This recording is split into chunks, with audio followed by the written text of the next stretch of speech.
Bapak Ibu Saudara yang terkasih dalam Tuhan Yesus Kristus. Gimana kabarnya? Puji Tuhan ya, apapun keadaan kita boleh terus di dalam perlindungan Tuhan, pemeliharaan Tuhan. Seperti pujian yang barusan kita nyanyikan, Tuhan memelihara kita anak-anaknya, melebihi burung-burung di udara dan bunga-bunga yang ada di padang.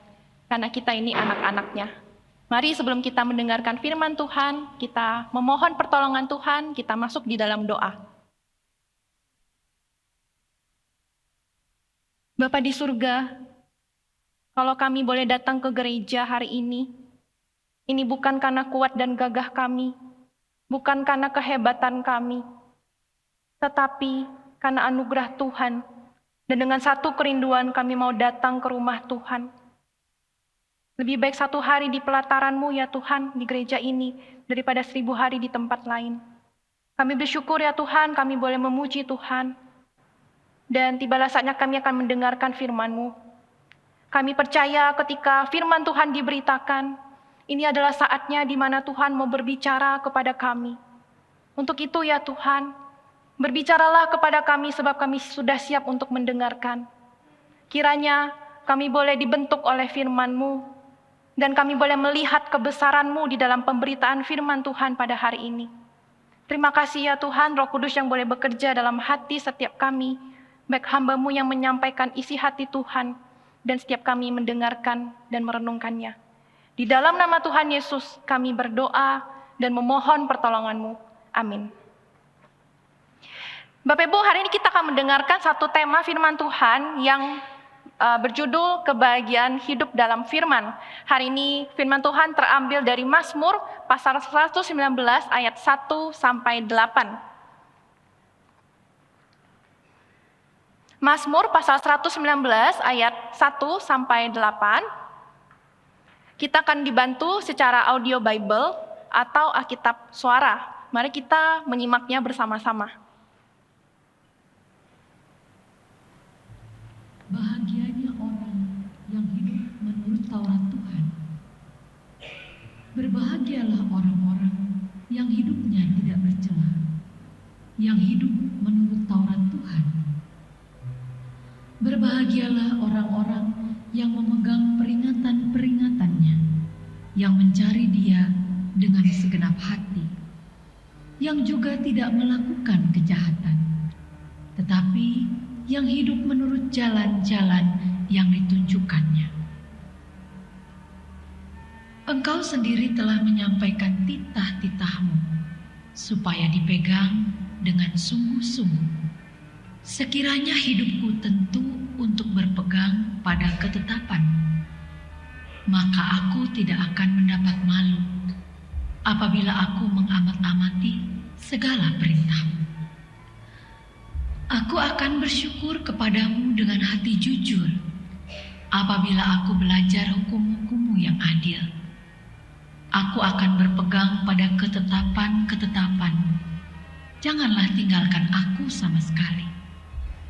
Demikian pembacaan firman Tuhan hari ini. Ya, demikian pembacaan firman Tuhan kita pada hari ini. Bapak Ibu Saudara, setiap orang pasti ingin bahagia.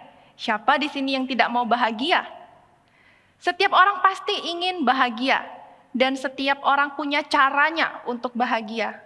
Ada banyak cara yang dilakukan untuk mencari kebahagiaan itu. Ada yang mencari kebahagiaan dengan makan-makan, ya. Apalagi makan makanan favorit kita. Itu pasti kita bahagia. Kalau Bapak Ibu Saudara suka duren gitu ya, di Kota Jambi lagi musim duren. Ya, kalau kita makan duren, apalagi kita senang sama duren itu, wah kalau kita makan, nikmat. Kemudian kita bahagia. Apalagi sekarang lagi akhir bulan ya Bapak Ibu ya. Kalau ada yang traktir kita makan, atau ada yang kasih kita makan, wah kita bahagia Bapak Ibu. Atau ada juga yang mencari kebahagiaan dengan kumpul-kumpul. Kumpul dengan keluarga ya, sekarang lagi musim liburan ya, pergi bersama keluarga. Atau juga kita suka nongkrong dengan teman-teman kita, rasanya kalau bersama mereka itu kita bahagia. Atau juga ada yang mencari kebahagiaan dengan menjalankan hobi, traveling, ya. Ada yang suka olahraga, main badminton, jogging, Kita senang ya, kita bahagia ketika kita melakukan hobi ini. Atau juga di sini ibu-ibu yang suka memasak begitu ya. Wah, kalau kita kumpul, wah, kita senang. Anak-anak muda yang hobi main game ya, wah kita mabar. Rasanya kita bahagia Bapak Ibu. Atau juga ada yang mencari kebahagiaannya dengan tidur Bapak Ibu. Ada yang di sini suka tidur? Atau ada yang nggak suka tidur? Rasanya hampir setiap kita suka tidur ya Bapak Ibu ya. Kalau kita tidur, apalagi kalau kita pulang kerja ya, kita capek, badan kita letih. Kalau kita tidur kita bahagia. Atau juga ada yang bahagia dengan cara ya kalau kerjaannya lancar, barang dagangannya laku terjual. Atau juga kalau kita lagi momen ulang tahun, kita dapat kado, wah kita bahagia.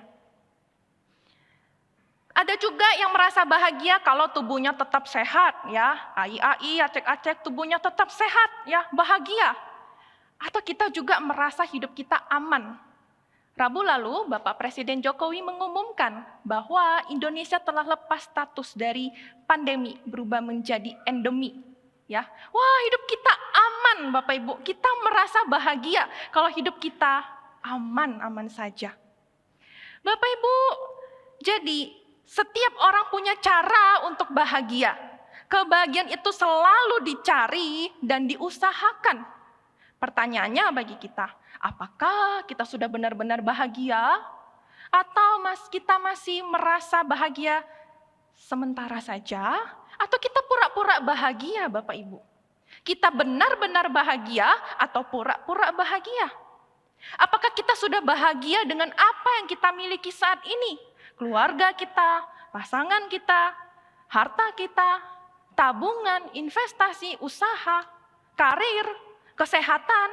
Apakah kita sudah bahagia dengan apa yang kita miliki saat ini? Bapak Ibu, sebenarnya apa sih bahagia itu? Apakah bahagia itu berarti perasaan kesenangan, kenikmatan, kepuasan? Atau bahagia itu berarti nggak sedih, nggak keluarin air mata, nggak ada pergumulan, nggak ada sakit penyakit, itu baru bahagia. Bapak Ibu, bahagia, pokoknya yang penting senang-senang, yang penting happy. Ternyata bahagia dan happy, bahagia dan senang itu berbeda loh Bapak Ibu. Senang belum tentu bahagia, tetapi orang yang bahagia sudah tentu senang.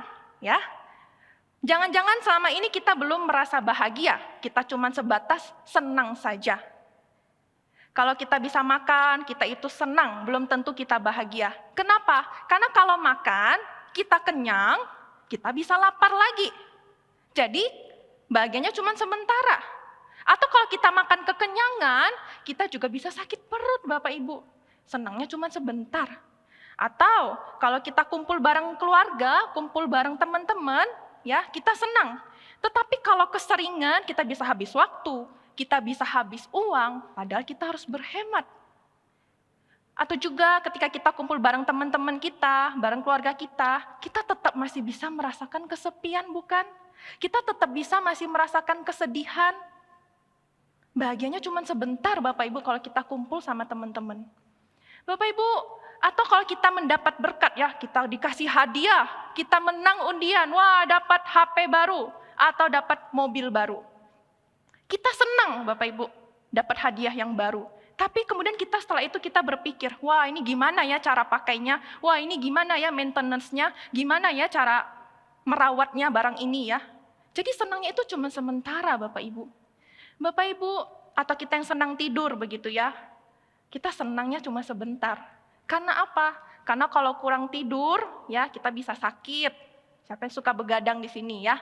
Atau kalau kebanyakan tidur, kepala kita juga bisa pusing Bapak Ibu. Jadi, bahagianya itu cuma sebentar. Kenapa sebentar? Karena kebahagiaan yang ada di dunia ini hanyalah sementara saja. Bapak Ibu, dunia selalu punya cara untuk menarik manusia mencari kebahagiaan, tetapi itu tidak benar-benar bahagia. Jika dunia menawarkan 1001 cara untuk mencari kebahagiaan itu, pertanyaannya bagi kita, seberapa banyak kita akan merasa bahagia? Seberapa banyak kebahagiaan itu harus kita cari, harus kita kejar, sampai kita benar-benar merasa bahagia? Bapak Ibu, selama kita mencari kebahagiaan yang ada di dunia ini, kita tidak akan pernah merasa puas. Kenapa? Kita tidak akan pernah merasa bahagia, sebab apa yang ada di dunia ini hanyalah sementara saja. Jadi kebahagiaan, kepuasan yang kita rasakan itu hanyalah sementara, hanya sebentar saja. Nah, Bapak Ibu, kita akan terus mencari kebahagiaan itu. Dunia selalu menawarkan hal yang tidak pasti. Apakah yang tidak pasti itu bisa menjamin kebahagiaan dalam jangka waktu yang panjang? Apakah yang tidak pasti itu bisa menjamin kita untuk mendapatkan kebahagiaan dari sudut pandang kekekalan? Tidak bisa, Bapak Ibu. Boleh saja kalau kita bahagia dengan apa yang kita miliki saat ini, tetapi itu tidak menjamin kita memiliki kebahagiaan yang sejati. Lantas apa yang bisa menjamin kita, Bapak Ibu, untuk kita bisa mendapatkan kebahagiaan yang dalam jangka waktu yang panjang, bukan sebentar saja. Kebahagiaan yang sesungguhnya itu. Sesungguhnya kebahagiaan yang sejati dapat kita temukan di dalam firman Tuhan. Kenapa firman Tuhan? Karena di dalam firman Tuhan ini kita bisa menemukan kebenaran. Kebenaran yang Tuhan sudah nyatakan kepada kita. Firman Tuhan menjadi satu-satunya kebenaran bagi kita, orang-orang percaya. Inilah cara yang Tuhan tunjukkan kepada kita supaya kita bisa benar-benar bahagia. Bukan bahagianya sebentar, tetapi bahagianya lama, Bapak Ibu.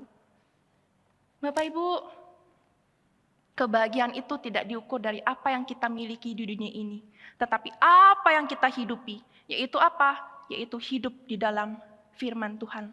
Saya ulangi, kebahagiaan itu tidak diukur dari apa yang kita miliki, tetapi apa yang kita hidupi, yaitu hidup di dalam firman Tuhan. Jadi orang yang berbahagia itu adalah orang yang hidup di dalam firman Tuhan. Pertanyaannya bagi kita, kebahagiaan seperti apa yang bisa kita dapatkan ketika kita memutuskan untuk hidup di dalam firman Tuhan? Kita akan mempelajarinya bersama-sama pada hari ini. Bapak Ibu, jawabannya kita bisa temukan di dalam Mazmur pasal 119. Mazmur pasal 119 ini adalah Mazmur yang terpanjang dan bisa dikatakan sebagai pasal yang terpanjang di seluruh Alkitab. Kenapa? Karena punya 176 ayat. Ya, dan di setiap ayat itu disusun dengan begitu rapi. Ya, Mazmur ini dibagi menjadi 176 ayat dan dibagi menjadi 22 bait, ya. Di mana setiap bait itu diawali dengan huruf alfabet Ibrani dari awal sampai akhir, ya. Jadi ini ya Bapak Ibu yang saya lingkarin itu huruf pertama abjad Ibrani yaitu alef. Ya, kemudian ini paling terakhir alef tau. Kalau kami waktu di STT kami diajari ya, ada lagunya ya, alef bet fet gimel dalet he. Pokoknya hafalin ya Bapak Ibu sampai tau. Kalau kita Indonesia atau ya huruf yang kita kenal A sampai Z ya, ini alef sampai tau. Nah Bapak Ibu, uniknya Mazmur 119 ini disusun menurut huruf abjad Ibrani ya. Dan kata pertama dari ayat 1 ini ya, Mazmur 119 ayat 1 yaitu alef ya. Saya sudah lingkari untuk memudahkan kita. Dan di sini alef ini dirangkai menjadi satu kata yaitu ashrei, artinya berbahagialah. Bapak Ibu, Mazmur 119 ayat 1 ini diawali dengan kata berbahagia ya. Kalau kita baca di Alkitab fisik kita ataupun Alkitab HP, Mazmur ini tersusun begitu rapi. Setiap baitnya terdiri dari 8 ayat ya, 1 sampai 8 yang kita pelajari hari ini, kemudian 9 sampai 16, begitu seterusnya sampai ayat ke-176. Dan di setiap bait itu ada alfabet Ibrani. Bapak Ibu, uniknya Mazmur 119 ini diawali dengan kata berbahagialah. Dan awal yang sama yaitu permulaan dari kitab Mazmur, Mazmur 1 ini ya diawali juga dengan kata berbahagialah. Bapak Ibu, dengan kata lain, kitab Mazmur ini sungguh indah karena diawali dengan berbahagialah. Jadi dari awal kitab ini sudah mau memberitahukan kita, gimana sih kita bisa hidup bahagia? Gimana sih kita bisa menemukan kebahagiaan, Bapak Ibu? Kita bisa menemukan kebahagiaan ketika kita hidup menurut firman Tuhan, hidup di dalam firman Tuhan. Seperti Mazmur 1 yang bertuliskan, berbahagialah orang yang tidak berjalan menurut orang fasik. Ya, tetapi di dalam Taurat Tuhan dan merenungkan Taurat itu siang dan malam. Sama seperti Mazmur 119, berbahagialah orang yang hidupnya tidak bercela, tetapi hidup menurut Taurat Tuhan. Jadi Bapak Ibu, kunci bahagia adalah hidup di dalam firman Tuhan. Bapak Ibu, Mazmur ini menekankan firman Tuhan atau yang kita kenal yang ditulis di sini adalah Taurat Tuhan, begitu ya. Taurat ini berasal dari kata Torah yang berarti hukum, ya. Bagi orang-orang Yahudi, termasuk penulis Mazmur pada zaman itu, Torah bagi dia adalah 5 kitab Musa, ya, di Perjanjian Lama, yaitu Kejadian, Keluaran, Imamat, Bilangan, dan Ulangan. Dan bagi kita zaman sekarang, Taurat Tuhan itu bukan hanya 5 kitab Musa ya, tetapi 66 kitab yang disatukan di dalam menjadi Alkitab. Dari Kejadian sampai Wahyu. Bapak Ibu, Taurat Tuhan di sini memiliki sinonim yang sama, yaitu firman Tuhan. Jadi Taurat Tuhan berarti firman Tuhan. Ya, ketika kita mau berbahagia, kita mau hidup di dalam Taurat Tuhan. Ketika kita mau mencari kebahagiaan, kita perlu hidup di dalam firman Tuhan. Pemazmur berkata apa? Berbahagialah orang yang hidupnya menurut Taurat Tuhan. Berbahagialah orang yang hidupnya tidak bercela. Apa artinya hidup tidak bercela, Bapak Ibu? Tidak bercela di sini bukan berarti manusia itu hidup tanpa dosa, tetapi hidup tidak bercela ini dia tahu dia berdosa dan dia butuh firman Tuhan. Dan disitulah dia bisa merasakan kebahagiaan. Pertanyaannya sekali lagi, kebahagiaan seperti apa yang didapatkan oleh orang yang hidup di dalam firman Tuhan? Yang pertama, mengalami perubahan hidup. Bapak Ibu, sejumlah penafsir menduga bahwa pemazmur yang menulis Mazmur 119 ini adalah Raja Daud. Siapa Daud? Daud adalah seorang raja yang tinggal di istana, ia dilayani banyak orang, punya nama besar, dan ia seorang pahlawan yang gagah perkasa. Ketika pemazmur berada dalam situasi sulit, ya, ketika Daud berada di dalam situasi sulit karena diancam musuhnya, musuhnya mengejarnya, menyerangnya, mau membunuhnya. Apa yang pegang? Apa yang ia pegang? Taurat Tuhan. Bapak Ibu, ia sadar bahwa ia sangat membutuhkan Taurat Tuhan. Kenapa? Ketika ia bercermin dengan Taurat Tuhan, ia sadar bahwa hidupnya penuh cacat celah. Ia sadar bahwa dirinya adalah orang yang berdosa. Ia pernah berzinah dengan Batsheba, istri Uria, yang merupakan perwira tentara Daud. Ia juga pernah membunuh Uria, bahkan pembunuhannya berencana, Bapak Ibu. Ia juga pernah berbohong demi melindungi dirinya sendiri. Ia pernah berdusta kepada Imam Ahimelek dengan mengatakan bahwa ia sedang dalam tugas rahasia. Padahal waktu itu ia sedang dikejar Raja Saul dan pasukannya. Bapak Ibu, ketika ia bercermin pada Taurat Tuhan, pemazmur sadar bahwa ia hidup penuh dengan cela, hidup penuh dengan dosa. Dan ia butuh Taurat Tuhan itu untuk mengubahkan hidupnya. Ya. Daud tahu kalau hidupnya itu tidak benar, hidupnya penuh dosa dan ia butuh Taurat Tuhan yang bisa mengubah hidupnya. Di dalam pergumulannya akhirnya pemazmur menemukan solusi, yaitu Taurat Tuhan. Ia memutuskan untuk hidup di dalam Taurat Tuhan. Karena melalui Taurat Tuhan dirinya dipulihkan. Melalui Taurat Tuhan hidupnya diubahkan. Dari yang hidupnya bercela menjadi hidup yang tidak bercela. Dari yang cenderung berbuat dosa menjadi hidup yang menjauhi dosa, Bapak Ibu. Bapak Ibu, sehingga Daud berkata apa? Berbahagialah orang yang hidupnya tidak bercela, yang hidup menurut Taurat Tuhan. Berbahagialah orang yang memegang peringatan-peringatannya, yang mencari dia dengan segenap hati. Berbahagialah orang yang juga tidak melakukan kejahatan, tetapi hidup menurut jalan-jalan yang ditunjukkannya. Ayat 1-3 yang tadi kita sudah baca. Bapak Ibu, apa yang dialami oleh pemazmur juga apa yang kita alami hari ini. Kita adalah hidupnya penuh dengan cela. Kita adalah orang yang berdosa dan cenderung ingin berbuat dosa. Karena dosa begitu nikmat membuat kita terjerat. Untuk itu perlu bertobat. Bapak Ibu, hari ini banyak orang Kristen yang datang ke gereja, dengerin khotbah setiap minggu, tetapi dalam kehidupannya sehari-hari masih sering berkompromi dengan dosa, masih sering berbuat dosa, Bapak Ibu. Setiap hari kita pasti berbuat dosa di dalam kehidupan kita, sehingga doa pengakuan dosa tidak hanya dilakukan pada saat hari Minggu pada waktu ibadah, tetapi setiap hari, Bapak Ibu. Mungkin orang lain tidak tahu dosa kita, tetapi Tuhan tahu, Bapak Ibu. Mari kita evaluasi diri kita saat ini, kita cross check ya. Apakah kita masih salah di dalam cara berpikir kita? Apakah kita masih salah memperlakukan orang lain di sekitar kita? Apakah kita masih sering bergosip dan menyebarkan informasi tanpa konfirmasi? Apakah kita masih sulit mengontrol emosi kita dan melampiaskan amarah kita kepada orang lain? Apakah kita masih membenci, menyimpan kesalahan orang lain dan mau membalas orang yang sudah melukai kita? Apakah kita masih lebih sering memikirkan kepentingan diri sendiri dan cuek terhadap orang lain? Apakah kita masih suka berkata-kata kasar, berkata-kata kotor? Di gereja tidak ketahuan, tetapi di luar gereja ketika kita hidup dalam kehidupan sehari-hari kita terus mengeluarkan perkataan yang melukai hati sesama kita. Atau kita masih sering berbohong, atau di sini masih ada yang kecanduan, masih ada yang sering menonton video pornografi. Bapak Ibu, dalam dunia kerja, apakah ada yang masih tidak berbuat jujur? Apakah ada yang suka mencuri waktu? Kita tidak melakukan tugas kita dengan sebagaimana mestinya, tapi kita dapat upah. Ya, upah kita tidak sesuai dengan tanggung jawab kita, Bapak Ibu. Bapak Ibu, atau bagi kita yang masih suka bermalas-malasan, kita masih suka menunda-nunda. Kesalahan-kesalahan ini perlu diperbaiki. Hidup kita penuh dengan celah-celah seperti ini, Bapak Ibu. Dan kita perlu mengalami perubahan hidup. Apa solusinya? Solusinya adalah kita perlu hidup di dalam firman Tuhan yang berkaca pada Injil Kristus. Injil yang menyatakan bahwa Yesus Kristus datang ke dalam dunia untuk membereskan dosa-dosa kita. Ia mati di kayu salib untuk mengampuni setiap kesalahan kita. Sehingga hidup kita diubahkan. Dari yang hidupnya bercela menjadi tidak bercela. Dari yang hidupnya berdosa menjadi menjauhi dosa dan mendekat kepada Tuhan. Dari yang hidupnya tidak taat menjadi hidup yang taat pada firman Tuhan.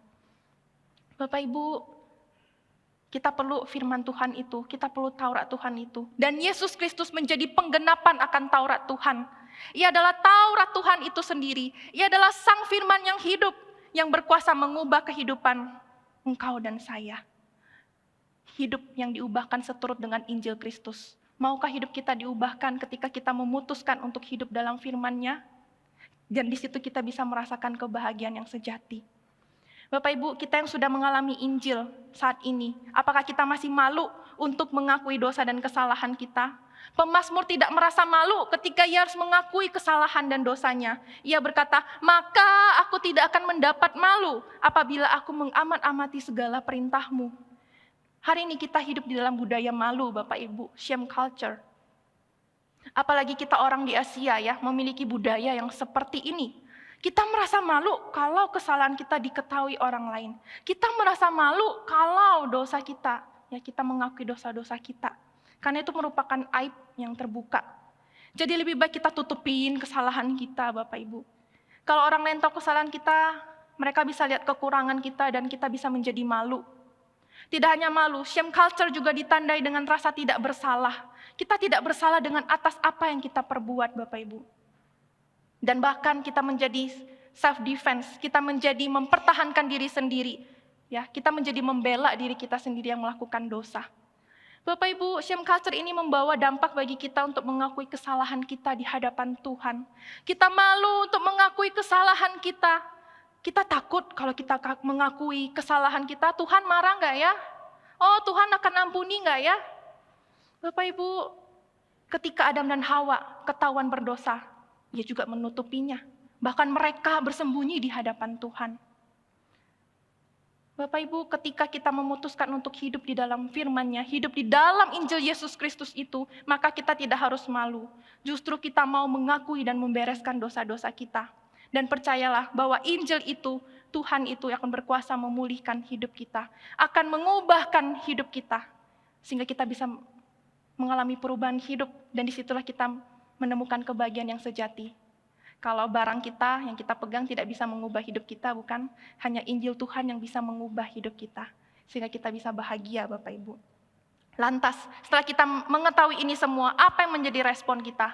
Kita mau bersyukur kepada Tuhan dengan hati yang jujur. Seperti pemazmur yang mengatakan, aku akan bersyukur kepadamu dengan segenap hati, apabila aku belajar hukum-hukum-Mu yang adil. Bapak Ibu, kita harus jujur mengakui bahwa diri kita ini berdosa, kita lemah dan kita butuh Injil. Untuk itu, kita mau dan kita tidak malu untuk mengakui dosa kita di hadapan Tuhan. Kita mau dan tidak malu untuk hidup di dalam firman Tuhan, supaya kita bisa mengalami perubahan hidup, transformasi hidup itu seturut dengan Injil Kristus. Kebahagiaan apa yang selanjutnya bisa kita alami ketika kita hidup dalam firman Tuhan? Kalau tadi yang pertama, kita bisa mengalami perubahan hidup. Ya. Kebahagiaan apa? Seperti apa yang kita dapatkan ketika kita hidup di dalam firman Tuhan, di dalam Taurat Tuhan, di dalam Injil Kristus Yesus? Yang kedua adalah berelasi dengan Tuhan dan menikmati kehadirannya.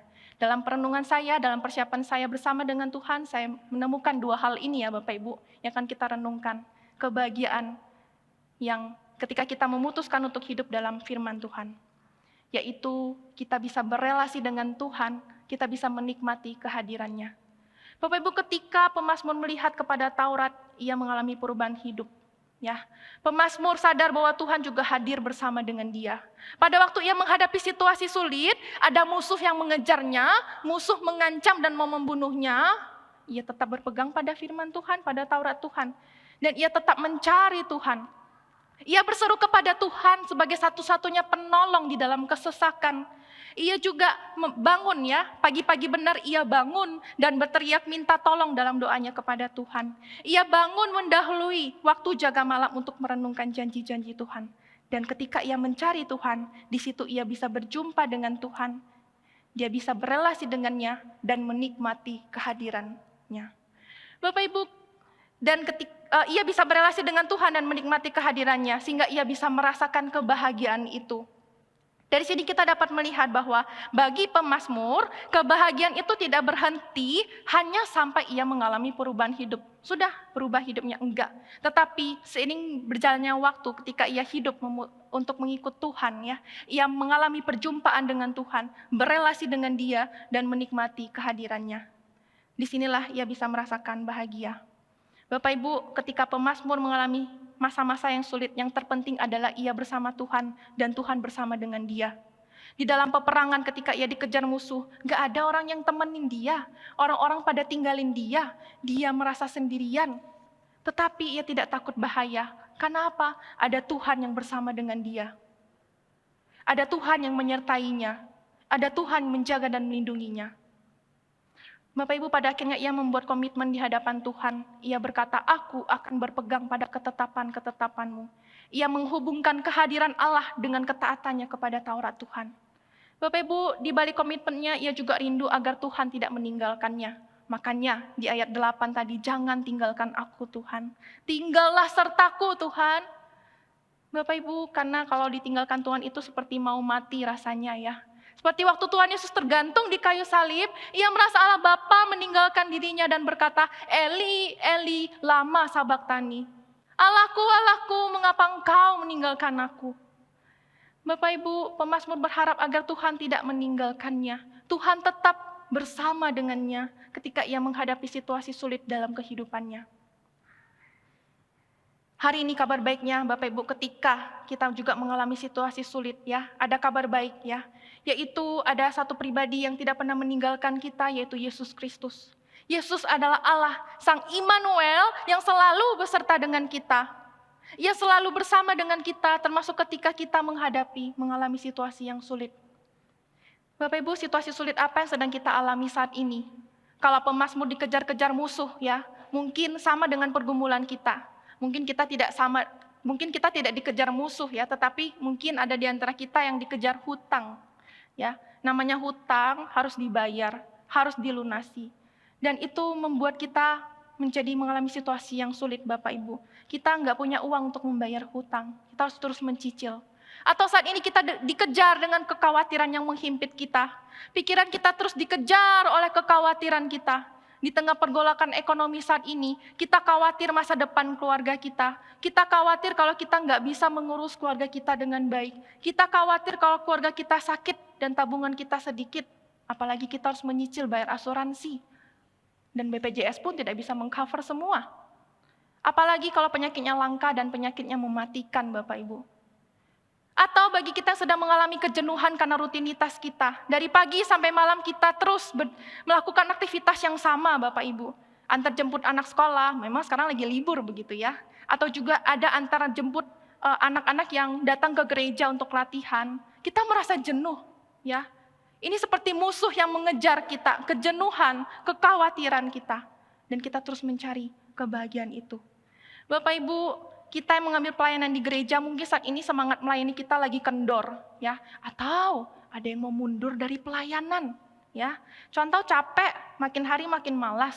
Kesehatan sudah tidak mendukung. Nggak cocok sama si A, nggak cocok sama si B, selalu beda pendapat. Kalau pelayanan ditunjuknya orang-orang itu terus, ya. Jadinya pelayanannya setengah hati. Dan kita mulai berpikir, wah kalau pelayanan aku digaji, kalau pelayanan aku dapat duit, aku baru mengerjakannya dengan sepenuh hati. Bapak Ibu, hati-hati dengan pikiran kita. Pikiran kita sendiri bisa menjadi musuh kita, musuh yang mengejar kita, Bapak Ibu. Diri kita sendiri bisa menjadi musuh yang menyerang kita. Seperti pemazmur yang juga dikejar-kejar oleh musuh. Bapak Ibu, di tengah situasi sulit ini, ingatlah ada Yesus yang menyertai kita. Ia adalah Allah yang transenden, Allah yang jauh bertata di sorga, Allah yang melampaui akal pikiran kita. Tetapi Ia juga adalah Allah yang imanen, Allah yang mau dekat dan tinggal dengan kita. Allah yang mau bertahta di hati dan hidup kita. Sehingga kita bisa bahagia, Bapak Ibu. Inilah keindahan dalam kekristenan. Meskipun kita ada pergumulan, kita tetap bisa bahagia, Bapak Ibu ya. Bapak Ibu, suatu hari ada seorang pemuda yang berdiri di tepi danau, ya. Tiba-tiba seorang kakek menghampirinya. Kakek ini bertanya kepada pemuda ini, "Anak muda, engkau sedang apa?" Ternyata anak muda ini sedang mencari kebahagiaan. "Kakek, aku sedang mencari kebahagiaan. Sudah berpuluh-puluh kilometer aku mengejar kebahagiaan itu. Sudah naik gunung, turun lembah, tetapi aku tidak bisa menemukan kebahagiaan itu." Kemudian kakek ini menjawab pemuda ini, ya. "Coba kamu pergi ke taman di sebelah sana dan tangkaplah seekor kupu-kupu untukku." Akhirnya Bapak Ibu, pemuda ini ya mencari kupu-kupu dan menangkapnya untuk kakek. Ya, saya bawa contohnya ya Bapak Ibu ya. Background guru sekolah minggu ya, jadi kalau bawa khotbah bawa alat peraga begitu ya. Nah Bapak Ibu, jadi pemuda ini terus mengejar kupu-kupu ya. Bapak Ibu tahu kalau kupu-kupu terbang, ya, kupu-kupu terbang dan terus terbang. Pemuda ini menangkapnya, justru kupu-kupu itu malah menghindar. Ya, ada nggak orang yang nangkap kupu-kupu, terus kupu-kupu ini malah masuk ke dalam jaring? Gak ada. Adanya kupu-kupu ini terus terbang menjauh, Bapak Ibu. Ya, pemuda ini terus mengejar kupu-kupu itu. Ya, sampai dapat, nggak peduli ia injak semak-semak, nggak peduli ia injak tanaman, langkah kakinya juga tidak beraturan, Bapak Ibu. Kemudian kakek ini berkata kepada pemuda ini, "Sudah, istirahat saja dulu." Akhirnya pemuda ini istirahat, dan ia tiba-tiba melihat, kok kupu-kupu yang tadi aku tangkap bisa hinggap di tangan kakek itu. Aku sudah capek kejar kupu-kupu, tetapi kupu-kupu itu tiba-tiba ada di tangan kakek itu tanpa kakek itu harus mengejarnya. Bapak Ibu, mencari kebahagiaan itu seperti menangkap kupu-kupu, ya. Kebahagiaan itu bukan benda yang dapat kita genggam atau sesuatu yang dapat kita simpan begitu ya.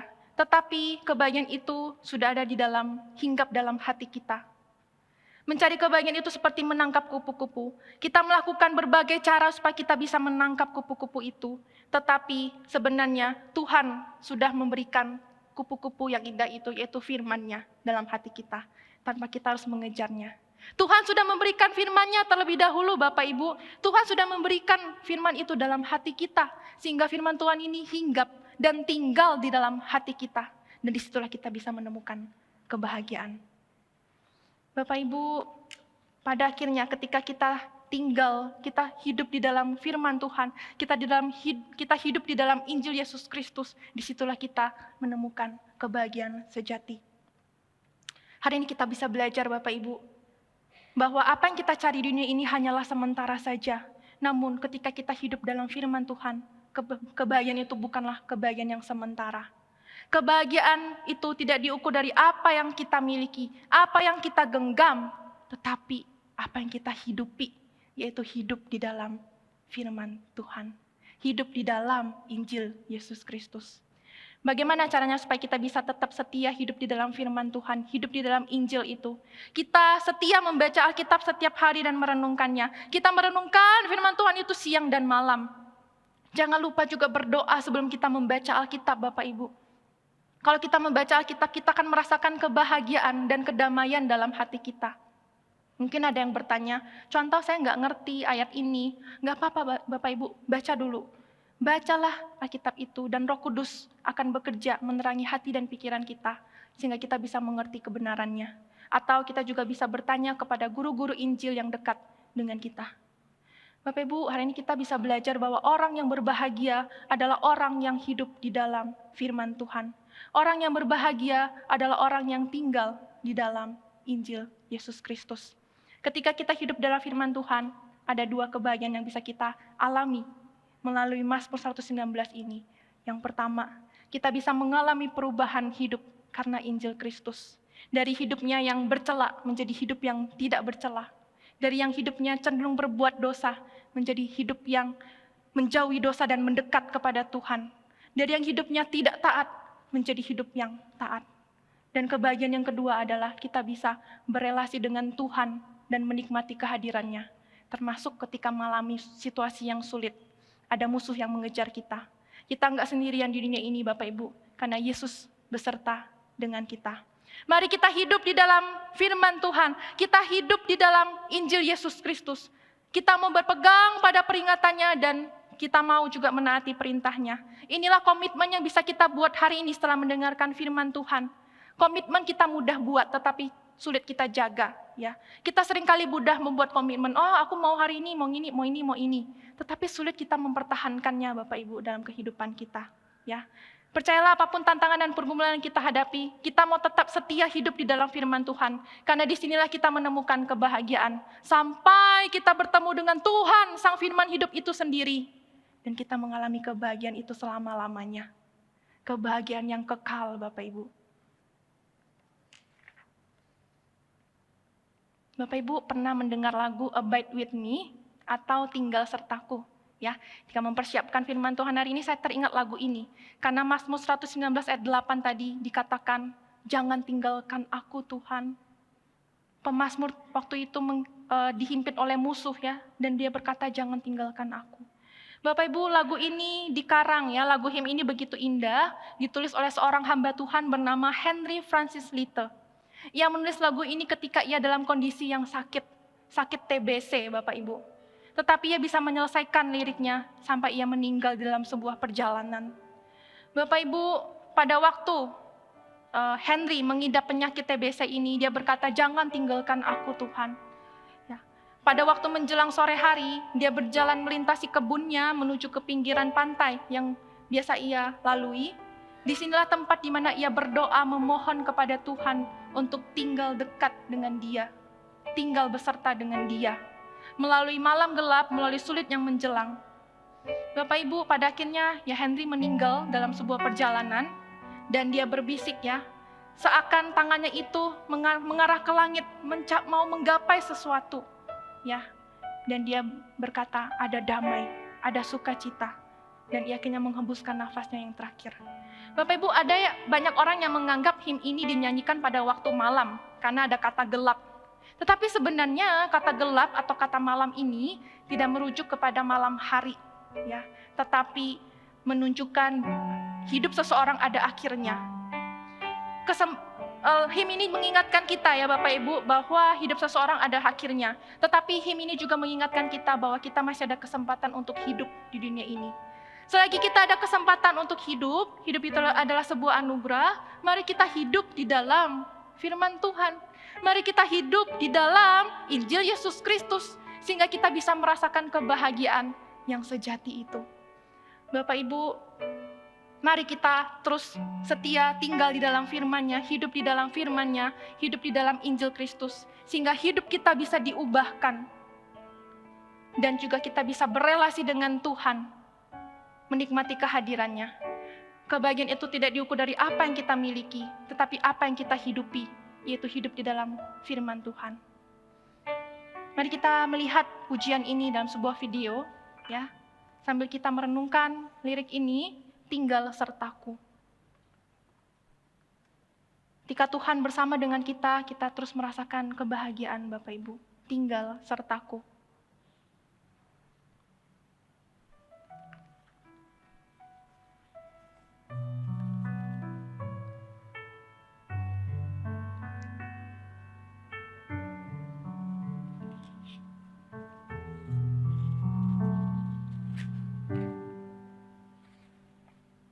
Tinggal sertaku, hari telah senja, gelap makin turun. Tuhan tinggallah yang mau tolongku, tiada ku temui. Maha Penolong tinggal sertaku.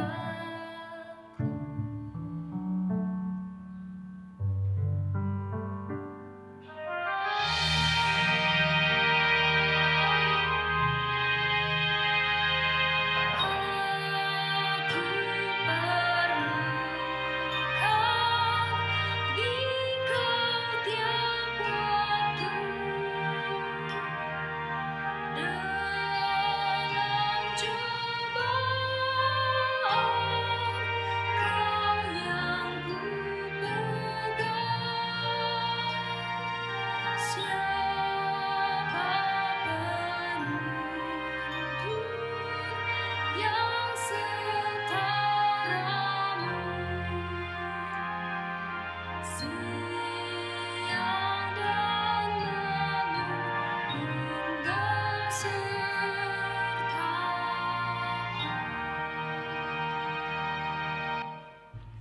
Bahagianya orang yang hidup. Mari kita masuk dalam doa. Bapa di surga, firman Tuhan mengingatkan kami bagaimana kami bisa mencari resep untuk hidup bahagia. Ampuni kami kalau kami mencari kebahagiaan menurut cara kami sendiri. Seringkali kami masih mencarinya dari apa yang dunia tawarkan. Tetapi kebahagiaan itu hanyalah sementara. Firman Tuhan mengingatkan kami bahwa kebahagiaan tidak diukur dari apa yang kami miliki, tetapi apa yang kami hidupi, yaitu hidup di dalam kebenaran firman-Mu, hidup di dalam Injil Yesus Kristus. Untuk itu ya Tuhan, kami mau hidup di dalam Injil itu.